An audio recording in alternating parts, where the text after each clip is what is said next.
brother. Appreciate it. Fellow nomad dotting around. I appreciate that. Like that lifestyle is a little bit off. It's a bit weird and it's not for everybody, but I appreciate your time. Yeah, yeah, for sure. Pleasure to be here. You have a bit of a left field approach to fitness, and I friggin' love it. So what do you do, man? I don't even know what I do. I try. So for me, this is always what it's been, both in training and teaching, is I want to be able to do everything. I want all the things. If I can do one thing, I look at something else, I think, why can't I do that? And then it ends up being like it's good to have specialties, but to me, it's just the idea of versatility and adaptability is kind of that would be my ultimate motive is if I get thrown into a random situation where I have to learn a random skill that I don't have, how quickly can I adapt to that and how can I train in a way that allows for that to happen. And other than that, yeah, I know people know me for handstands and body weight stuff. And again, to me, it's good things to be able to do, but it's just a vehicle. And that's what I've been trying to do lately is this idea. I'm in a place where I'm trying to learn something new. How quick is the adaptation process? And that's both physically and mentally as well as how quickly can I adapt to the new physical strains and figure out a technique to make it easier, et cetera, and then mentally as well, how quickly can I figure out how to learn a new skill and how to adapt to that. So that's what I think about the most right now. And other than that, yeah, just trying to do stuff. I've never like I've had times where I did specialize, like I'm not training handstands as much right now, but there was a time for a period of few years where it was like every day, 2 or 3 hours, because I wanted it. I was obsessed with it, and it's good. But then there's a point at which, okay, will continuing to get better at handstand help me with doing the other things I also want to do? And there's a point at which the answer is maybe not. Mm. So what got you on the journey and the path of wanting to be able to do everything? It seems like it's all too common these days to be a specialist all too soon, right? They've been in the gym or they've been working out maybe 3 years, and it's like I want to be a powerlifter now. All I'm going to do is three movements. You're like, that sounds great, dude, but good luck. What was the driving factor towards being able to do everything rather than being really friggin' good at something very specific? I think I think a lot of it comes down to, I guess, coming back to why people would choose one thing, because it, to some degree, and I went through this as well myself, but there's a factor of identity. It's like you become that thing, and then that's what you tell people you do, whether I'm a CrossFitter, I'm a power lifter, I'm a vegan, whatever. And then that becomes who you are rather than who you are to a certain degree. um but again, I don't like the idea of not experiencing things. I always obsess about the path not taken, so I just try to take every path, and then to a certain degree this is where you really learn about yourself, is Mm. seeking discomfort to a degree of, again, it's not how well you can do the things you've already done well, but that is its own lesson, because I think there's always two sides to every blade, where on the one hand, if you only specialize in one thing, you're missing out on a lot of potential lessons that you can learn. But on the other hand, if you're always bouncing around from one thing to the other, do you ever get that lesson of really focusing and refining that one thing? Because there's a lot of training you can do to get to like your 80% potential, and usually you can get to that within, let's say, a couple of years of training something. And then to get from 80 to 95% is another few years, but with much less returns. If you never do one thing, at least one thing to that extent, there's also lessons that you're missing out on. But yeah, I just maybe I don't know. Maybe it's my ADD mind. Maybe I'm just greedy and I want all the things. It's yeah, I don't like the idea of not experiencing a path, not taking it, and part of that is, like I said, you have to sometimes shut your ego down to be able to learn something new, to be able to start from the beginning. But there's a valuable lesson in that, and ultimately, it's uh, some other thing I heard a while ago, how let's say it takes 7 years to master something. So in your life, you could do so many things. You could choose to do one thing, you could choose to do multiple things. And there's nothing wrong with anything. Ultimately, you do what makes you happy, and and hopefully you just continue with those choices. And if they continue making you happy, good. But I like doing different things. And then the further I go, it's like, well, I haven't experienced this. I haven't experienced this. Mm. There's only so much life available. That's true, man. And I think it's that initial addiction or obsession towards something new, right? And you're like, oh my God, there's so many different avenues I can go down here, so many different lessons I can learn, right? I think that's really, really addictive. I love it. Like I say it all the time. I got to be really careful what I do because I get obsessed after the first try, Yeah. right? And I'm like, oh, what's this? Like, oh, let me learn everything about it. And you're like, what are you doing, Alex? You sat outside playing Lego. It's like, but have you seen Yeah. this, guys? you know, Yeah. like you just dive into it, and I think skills are transferable. They're not just completely locked to the initial environment that you So learn it there's a in. difference, and this is what I try to experience and I try to teach as well, is there's the lesson of just learning the skill for the skill itself. And then there's what did you learn about your own learning process from learning that skill. So it's like, I don't know, whatever I learn I learned how to build a Lego thing. Okay, maybe that's really specific to Legos because it's specific. But then, what lessons that I learned about the overall process? Maybe I learned about patience. Maybe I learned about looking a few steps ahead and following instructions, et cetera, so I don't look back. Maybe I learned something about planning. So, in that extent, you can learn a lesson about the whole process in itself, and then eventually you get better at doing different things and better at learning stuff. And then the next thing that you try to learn, you have extra lessons to pull from. Doesn't mean you're not going to make mistakes, right? You learn from your mistakes, but you never really learn to stop making mistakes. But there's that as well. I also try to look at that thing like what are the obvious things I'm getting out of it? And then what are the long-term lessons? Because ultimately, this is another thing I think about in terms of teaching is trying to figure out the best words for it. The best instruction, and this is what I found both as a student and as a teacher, is if you have a permanently different outlook after that experience. So it's like, okay, I took this class, it unlocked something where now I see that skill completely differently. It's like another layer of vision that I didn't even know I had. And now it's permanent. Now I always see it when I look at this thing. I think that's one of the most valuable lessons you can have. And again, you can get that from learning anything. It doesn't matter what it is, but that idea of now it's permanently unlocked this new level of awareness. I like that a lot. It gives you a different vision or a different set of eyes to be able to look at something. And I like that permanence factor, right? Of rather than you see it initially and then you go home and you forget about it. It was like, did it really make much of an impact? It was like, probably not. Being able to flick through those different dimensions of vision and be like, oh, I can now see it in this light permanently all the time.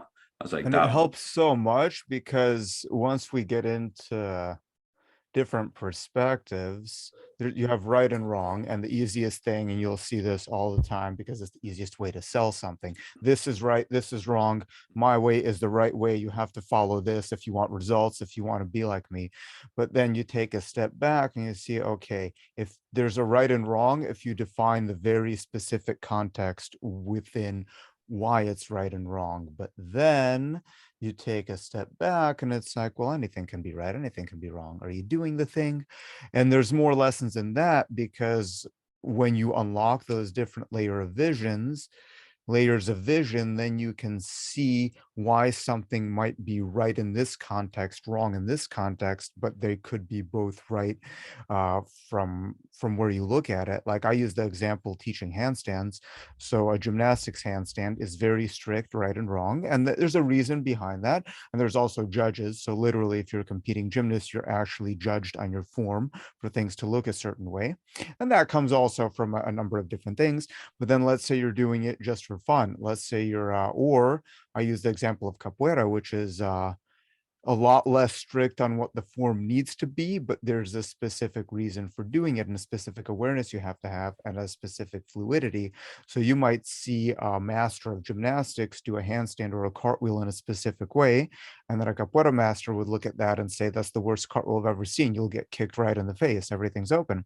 And then the other way around, you'll see an elite gymnast look at a capoeira master do a cartwheel with bent legs and flexed feet and different angles and the head pulling through, and he would say, that's the worst cartwheel I've ever seen. You don't even point your toes. You don't even straighten your knees.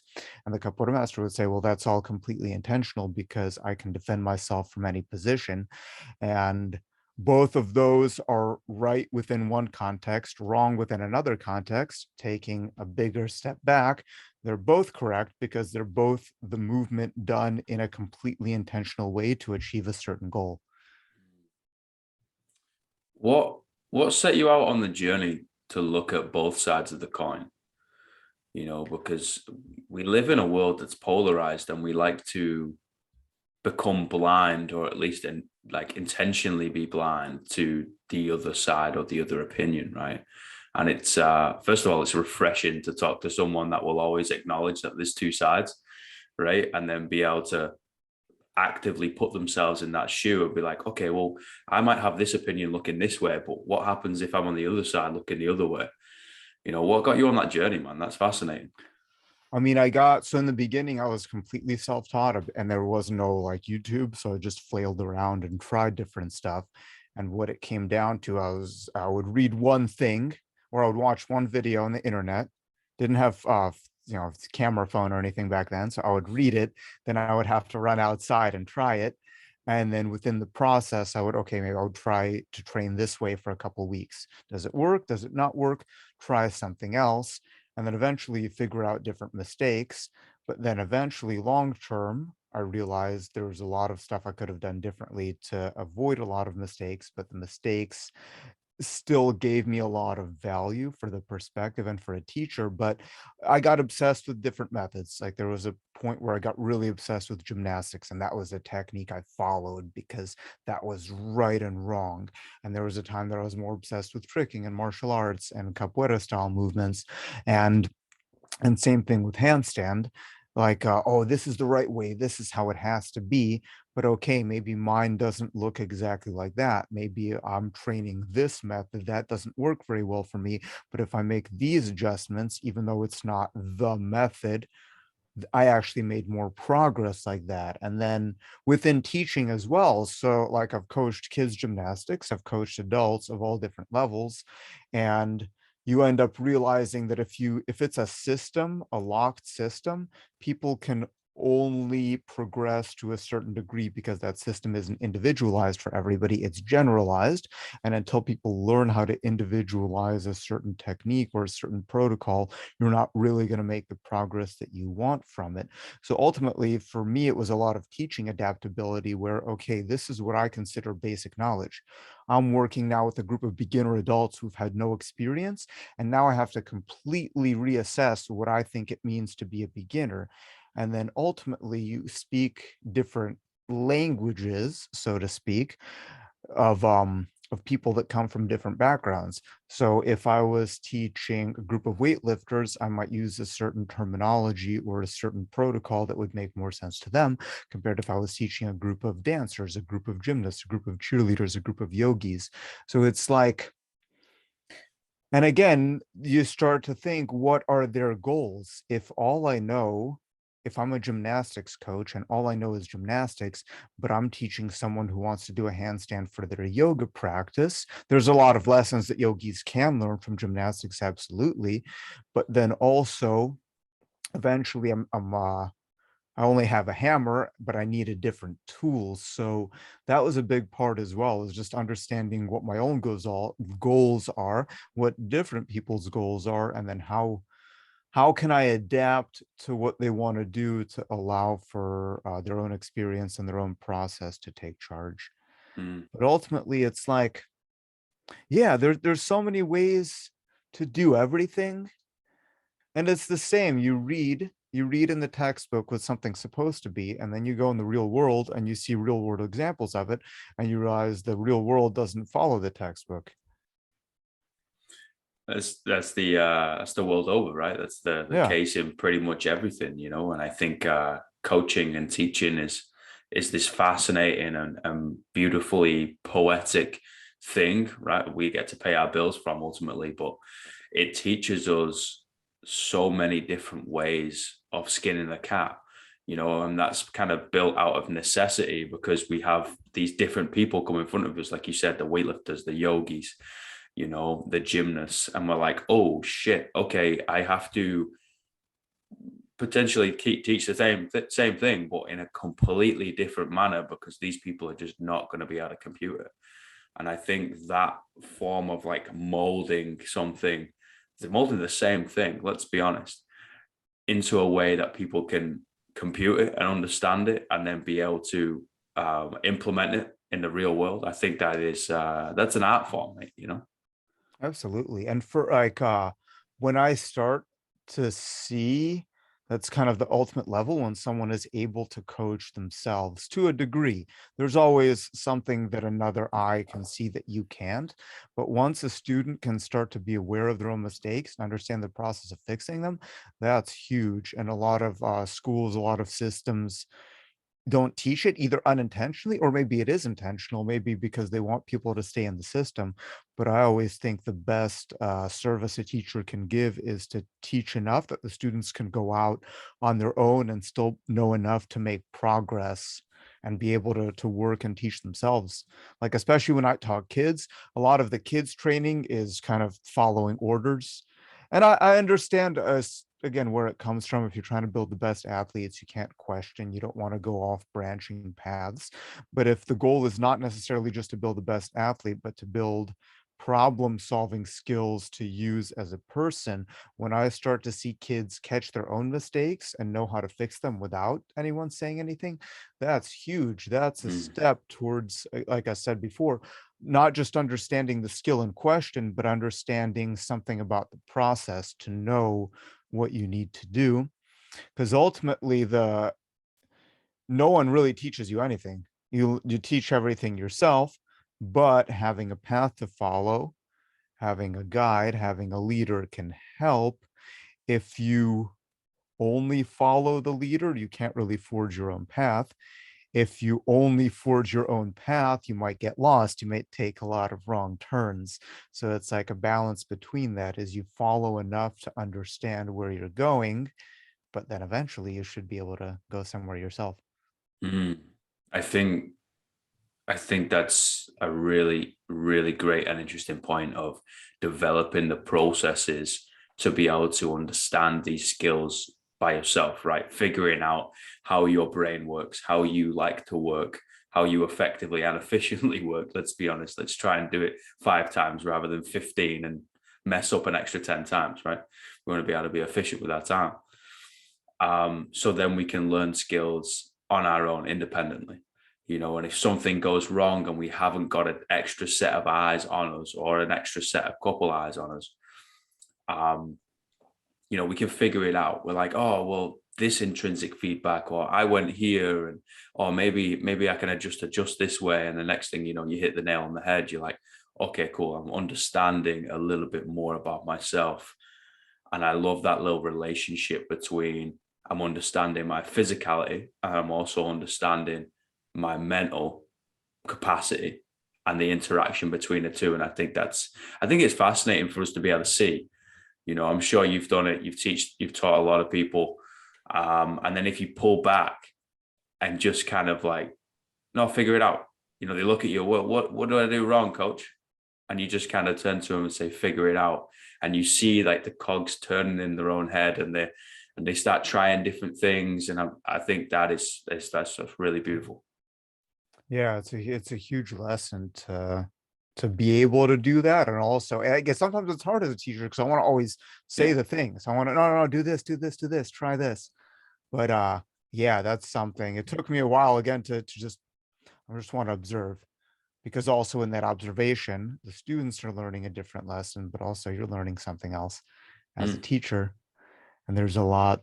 That's another reason I go to classes too, is to have that observation, because if I'm on the spot, I can't do as much observing as I like, but I like taking the classes, but also seeing how the students take in the methods and what could have been done better, what was done really well, what lessons that everyone else learned, what did people struggle with, the communication factor as well, because the communication is always interesting. I Yeah. can't beam my thoughts to somebody, so it has to go through words. Everyone speaks a little bit of a different language, even if they speak the same language. So it's always, yeah, just that process is interesting to watch. Communication is pretty much all we got, right? Like, because, for example, if we know all the knowledge in the world, we know everything, we're still lacking a vital piece of this puzzle of that intrinsic feedback. I don't know how you feel, man. I'm It's not. so like it's such an interest. I mean, if you really break it down, it's like we have all this knowledge and experience in our brains. In order to transmit that to somebody else, what do we have to do? We have to make noise, like literally make noises with our mouths to be able to do that. And that's such a limitation. Yeah. Again, imagine if you could just beam, beam knowledge directly, or like I remember in high school, somebody he's like, man, cars communicate by flashing lights. If only there was another way to do it. But it's what it is. We have ultimately there's some quote I remember reading. It's like the truth carries with it the ambiguity of the words used to express it. Mm, So that there is that limitation. And not only is there a limitation of the words that we use to share our knowledge, but like I said, even everybody, billions of people speak English, but there's still different dialects, different slang words, different accents. And even then is already another limitation, even though we speak the same language. mm. Do you think we're ever going to transcend it? I don't know. I mean, I guess some people are trying to commit brains to machines, but I don't know if I trust that. I don't know if I trust the whole machine vibe. I think that's part of the life experience, is that you have to have the limitation of the words, I guess. And I don't know, maybe one day there will be kind of a meshing of all languages into one language, but languages are interesting in their own thing, in their own way, how they work, how different sounds work, and then also intention behind the words is like, for me, which is interesting. I speak Russian as well, and that was actually my first language. So when I talk to animals, more I find it easier to speak to animals in Russian, because I find it's a more direct language. You're more likely to mean what you say. Whereas I find English to be a more deceptive language, where there's multiple meanings of different words. And there's a lot of like sarcasm within English, where if you have a really dry sarcasm, it's a complete deadpan delivery, and you could be meaning the opposite of what you say, but you deliver it in a way. English has a lot of that deceptive quality, which again, it makes it interesting to a large degree, but it's one of the reasons why I'll actually use Russian to talk to animals, because I feel like my intentions are more clear. But also, it also could be my level of Russian, because I've been living in America for so long, is not as high as my level of English. And maybe because the level is lower is why my intentions are more clear. Because the same thing, if I speak a little bit of Spanish, if I were to speak Spanish to somebody, I have to mean what I say, because I don't speak it well enough to be able to use sarcasm, to be able to use deception. Is the I once heard that the Russian language is a little bit more descriptive and a little bit more emotional. Like you can describe how you feel a lot easier within the base of the language. I mean, this is just relaying on information that I heard in passing. You know what I mean? This could be completely wrong. No, I would say so. I would say, yeah, the adjectives are more rich. You can get into some of the compound words. If you, and I haven't read enough poetry, but if you read like some of the really high level diction stuff, like my grandparents read Pushkin to me a lot, it's like, yeah, I feel like the descriptiveness, there's more richness. And Mm, again, like I said, English is interesting in its own way. First of all, like listening to old English is also super interesting.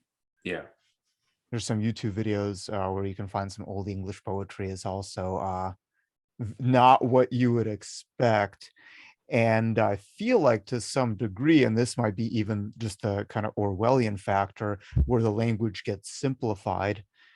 And that was a big section of 1984 where they talked about making less words in the language to essentially do that, to kill the descriptiveness, to kill some of the emotion behind it, to make it more dead.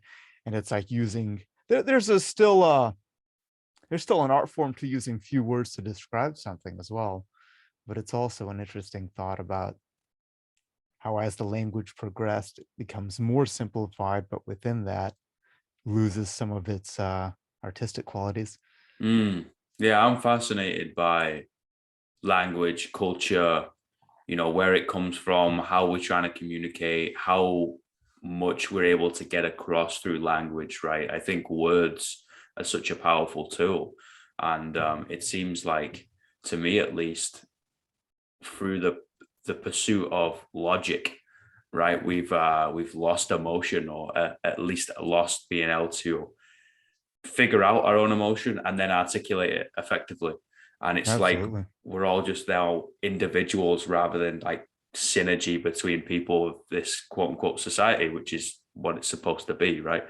We're all just kind of indie individuals again, and it's like, guys, we've kind of regressed here. It's like you said, like Russian, old Russian poetry, old literature from Europe. It's so descriptive. You could read it 1,000 times and get 1,000 different things from it. It's laced in emotion, But now it's kind of like, oh no, E equals MC squared. Yeah. And there's also with the words, I recommend, especially if you're an English speaker who lives in an English speaking country, it's a good experience to be by yourself in a country where or you don't speak the language, because there's a lot of it's just a really interesting experience, because then you start to get into more of the nonverbal communication. Mm, And when you specifically can't understand what people are saying, it becomes really interesting, and you catch a lot of different like tonalities, body language, peaks, cadence, all of that, because that's also really interesting. There's the words that people say, but there's also that deeper meaning behind it. mm, And it's I remember reading somewhere else, it's like if you know a language, it never turns off. So there's value, I think, in listening to people speak in a language that you don't understand, because you can learn more about the whole communication process as oh yeah. opposed to just the words. Oh yeah, for sure. You watch the Italians, the Spaniards, you watch Yeah. anywhere in Europe where they're a lot more, irated. They speak with their whole body, and I think it's poetry. I think it's beautiful. You watch it, and I got the honor here with a couple of other coaches coaching people who are deaf and hearing impaired, right? So we're signing to each other, and it's like you've got to be really specific, obviously, and because we're not just throwing in random jarring words everywhere and we're talking shit. It's like, no, you've got to give instructions, and then you've got to wait for any expression that might change, and you've got to adapt from there, right? And it's this weird little dance between how much can we describe from the noises out of our mouth, and then what can we show from the body that we're bound to, and then how do they understand it, and then what do they say back? Yeah, it's a huge lesson, and that's what like people always say. Oh, I'm a beginner. I'm afraid to go to like no beginner. That's why you go to the classes, but also that's where as a teacher you learn the most, because you reassess what a beginner is. And I was a couple weeks ago at this camp where we do a lot of partner work with different people, and we're doing stunt fights and stunt choreography. And it's like on the one hand, if you work with someone who's really good, your fight will look awesome. Right. And that's what you want, but then you don't get the same lesson if you work with someone who's, let's say, at a lower level than you, learn slower than you, then there's an extra challenge. How can I still explain this? How can we still make it look good despite the different levels? And there's more benefit to the second challenge Mm, in that within, working with someone who can't do it, who's learning slower, who's learning in a way that you're not used to teaching, because then it's an actual obstacle that you have to figure out, and then it's the problem solution. And that's what I think That's kind of, I guess what I find out that I'm addicted to is that's what I want. I want a problem so I can create a solution to it, because when I'm working on the solution, that focuses me. Mm. And you learn so much more about Yeah. yourself, right? Yeah. Mm. Brother, I got 3 quicker fire questions. Yep. What's the greatest piece of life advice you've ever received? Um, I don't know if it came from somebody else or I'm just figuring it now, but do what you want to do. Like I was I was in that boat as well for a while where I got brainwashed and thinking, no, you have to do this and then go to school and then find a job. Whatever you want to do, it's better to try and fail than live with regret. And you're gonna have regrets about something anyway. Eventually something's gonna kill you. Who knows? Who knows what it might be? Old age, might be a car, might be the chemicals in the water you drink. Something's gonna kill you. So if you don't do the things that you wanted to do, or at least give an honest attempt, then what's the point? I agree, man. And as a side note, it sounds quite morbid, but people who think about their own mortality, I've observed to be a hell of a lot more self-aware. A hell of Yeah, a lot more self-aware. Like it's like they're actually looking at the world rather than dreaming. And oh, this is how the world is. Like, no, like we are going to die, guys. yeah. It's gonna happen. Anyway, what's the worst piece of life advice you've ever received? Stability. Mm, Basically, do the thing that everybody else is doing because that's what they're doing, because that's what you're supposed to do. There's a lot of societal conditioning within that, and I had to break through it. And it's not for everyone. It's not the life that's for everyone, but ultimately, it's I guess mm, conform because everyone else is conforming, and don't question the system. That's probably the worst life advice. I think you have to figure out your own life. If the 9 to 5, 40 hours a week is for you, that's fine. You figure it out. Like I said, what I do, the gig life, being an entrepreneur, it's not for everyone. mm, Absolutely not. A lot of people couldn't handle it. But if I didn't question it, I would hate my life. If I did the thing that if I followed what I was trying, what I thought was the life that I was supposed to live, right? The go to college, get a degree, get a job, get a salary every year, maybe you get a little bit of a raise, you work every day, then you come home, all of those chores. I don't think I'd ever be happy living that life because it becomes monotonous. So it's like, yeah, that's probably the worst advice is, mm.